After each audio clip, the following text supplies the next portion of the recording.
In 10.2, it's our goal to find the measures of central tendency and dispersion of a set of data. So let's go through the definitions of the different measures of center and dispersion. Let's start with the measures of central tendency. Those are fancy words for finding the middle, measures of center, measures of center.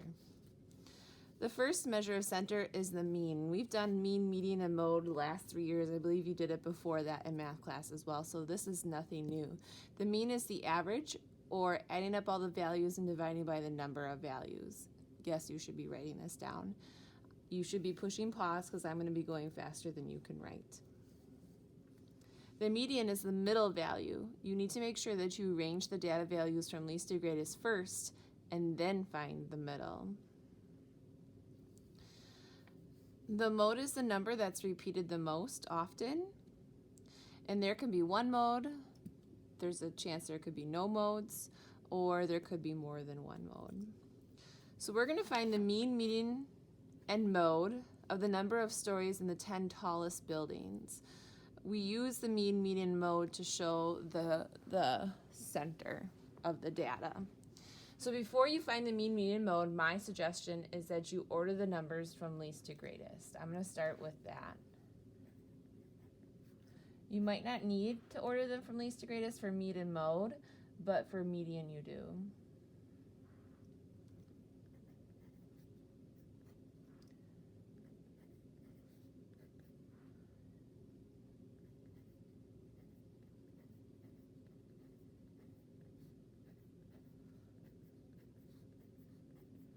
Let's see, 101.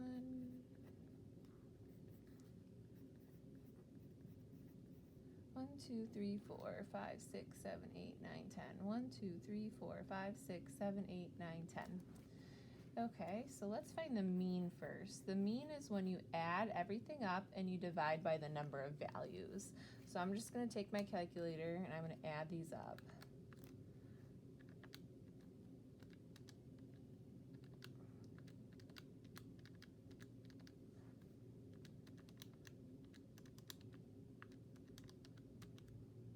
Okay, and then I'm going to divide by 10 because there are 10 values, so that should give us 89. The average number of stories in a building, in the 10 largest buildings in the world, are 89. There are 89 stories. Now the median is the middle value. So if I want to find the middle, I'm going to take one from the front and one from the back off. One from the front, one from the back. One front, back. Keep in mind that the numbers have to be from least to greatest. If you don't order the numbers from least to greatest, you're not going to find the middle value. Because I have an even amount of data values, I'm stuck with two numbers in the middle. Sometimes they're not going to be the same numbers, so you're going to find the middle of those two. So you would add them up and divide by 2. But because these are the same values, I know that 88 is between 88 and 88. The middle value is 88. The mode is the number that's repeated most often.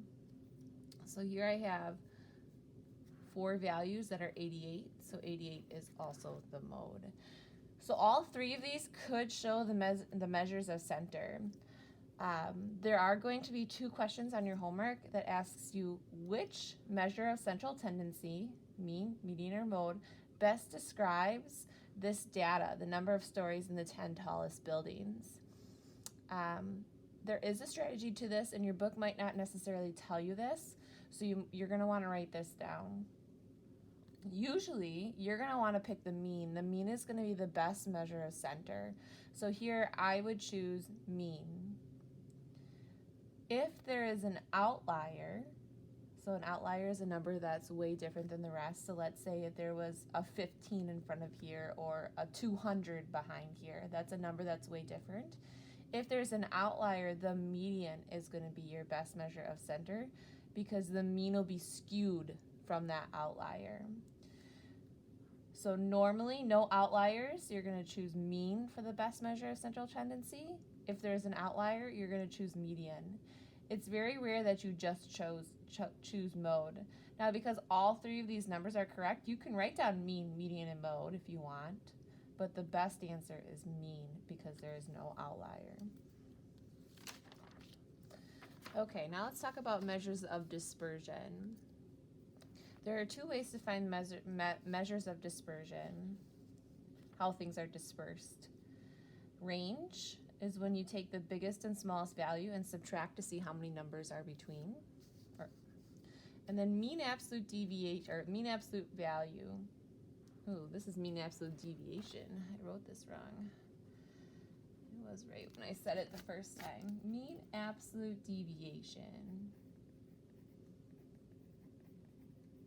We also have done this before. You've done range for many years now. We learned mean absolute deviation in 6th grade. This is when you find the average distance between each value and the mean. Okay, so I'm going to show you a formula. I think it's kind of confusing. I'll walk you through it. These are absolute value bars. You're going to take the first value in the set and subtract the mean, take the absolute value. Take the second value in the set, subtract the mean, and take the absolute value. So on and so forth for all the numbers in the value in the set, and divide by the total number of numbers. Okay, so let's do both of these with the same data that we're using on mean, median, and mode. Number of stories in the 10 tallest buildings in the world. You do not have to order these from least to greatest. You can just leave them the way they are. Let's find the range first. Range is subtracting the highest and lowest value. So the highest value is 108 and the lowest value is 69. So I'm going to subtract that to get a range of 39. There's a difference of 39 stories between the most number of stories and the least number of stories. Mean absolute deviation. The average distance between each value and the mean. We do not have to find the mean again because we already found the mean on the previous page. The mean of this data was 89, so I'm going to be using 89. If you didn't find the mean of this data, you would do that first. So there are going to be some problems on your homework that you didn't find the mean, median, and mode first. Start by finding the mean. I'm going to take each one of these and subtract the mean. So I'm going to take 101 minus 89 to get 12. And then I go to the next one, 88 minus 89.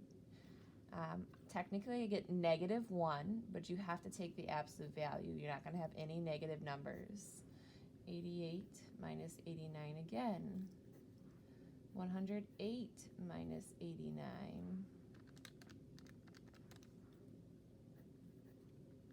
Okay, 88 minus 89. Again, it's technically -1, but they want the absolute value. Don't use negative numbers. 80, I think I'm just going to continue down here. 80 minus 89 is -9. Take the absolute value.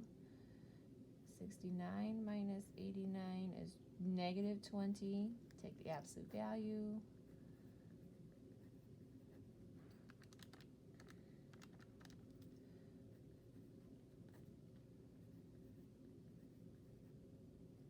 -11 or 11. So we're going to be using all of these numbers down here.